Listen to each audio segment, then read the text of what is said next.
Akufo-Addo is speaking. I will take that route back shortly. Members of the party, fellow patriots, ladies and gentlemen,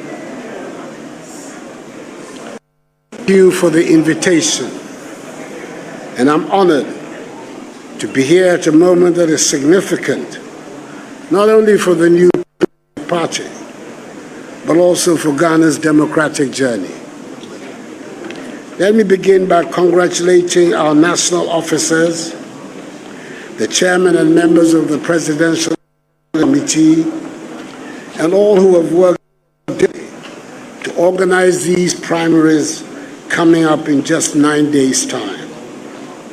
You are overseeing a process involving the largest number of delegates in the history of our party. That achievement speaks to the growth, depth, and democratic maturity of the new patriotic party. We're gratified by the presence of the Inspector General of Police and his senior officers at this ceremony, and by the undertakings he has given us today. They are reassuring signals that the proceedings of 31st January 2026 will be conducted in peace and security. IGP, we count on you and your men and women to do a good job.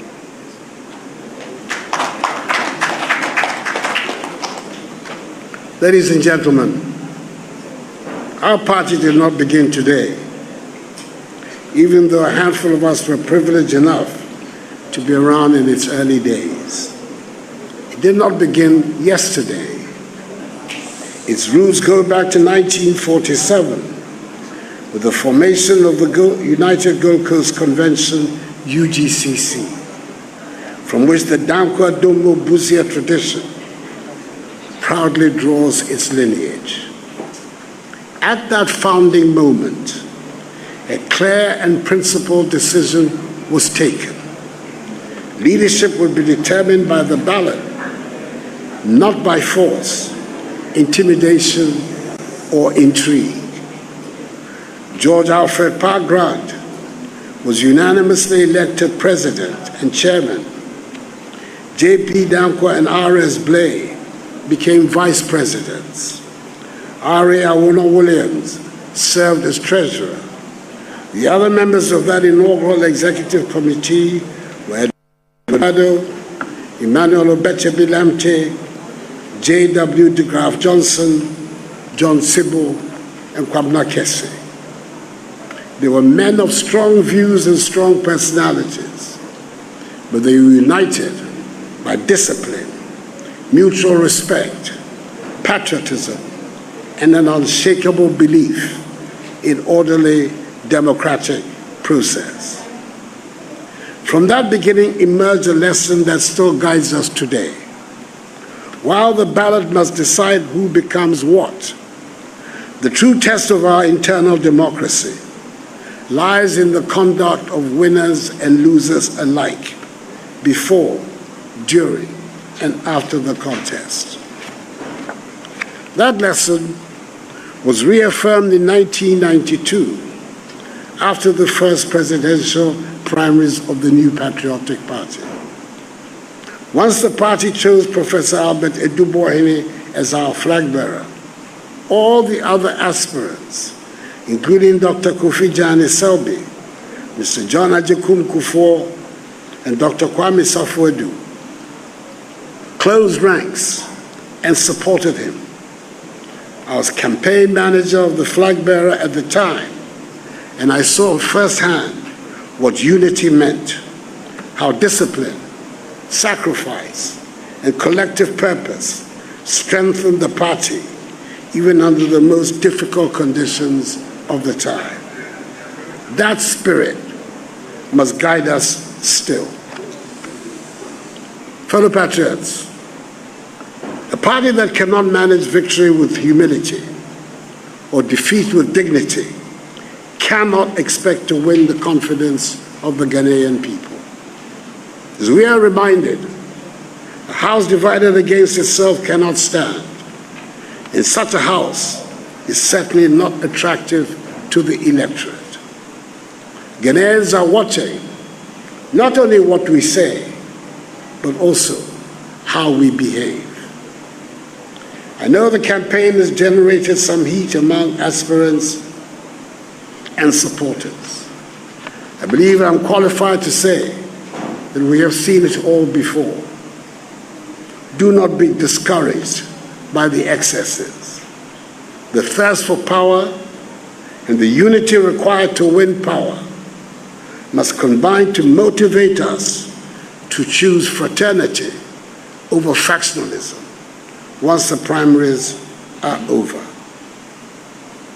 Permit me another personal reflection. In 1998, I contested the presidential primaries and came second to John Agyekum Kufuor, subsequently the second president of the Fourth Republic. When the contest ended, I did not hesitate. I became his chief campaigner. That decision was not about convenience. It was about conviction. The unity we demonstrated then helped deliver the first historic presidential victory of the NPP in 2000. And when years later it became my turn, beginning in 2008, I received the same level of loyalty and support from those who had once competed against me. That tradition of fraternity carried us through difficult moments and enabled us to win and serve Ghana. This is the inheritance we must protect. We should never forget that the ideology of the new patriotic party remains deeply attractive to the majority of Ghanaians. Our commitment to individual liberty and the respect for human rights, private enterprise, the rule of law, human development in a society of shared prosperity resonates. When we falter,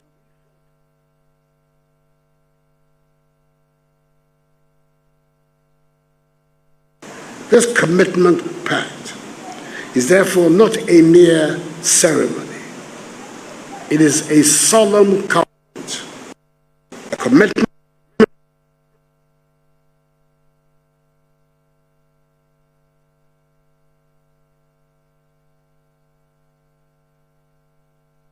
ballot of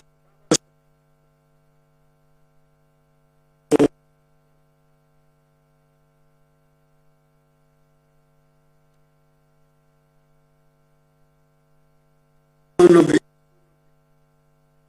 future of our country.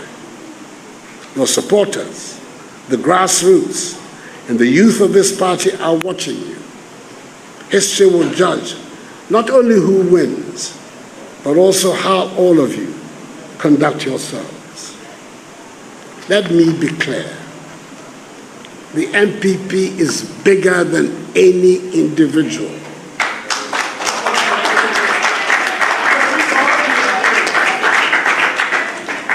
No ambition, grievance, or faction is greater than the elephant.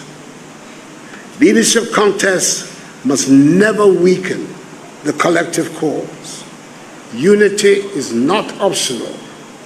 Unity is a slogan. Unity is a strategic necessity for victory.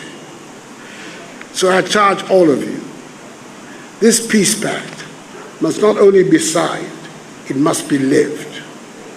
Over the remaining days, let your campaigns be firm but fair, competitive but respectful.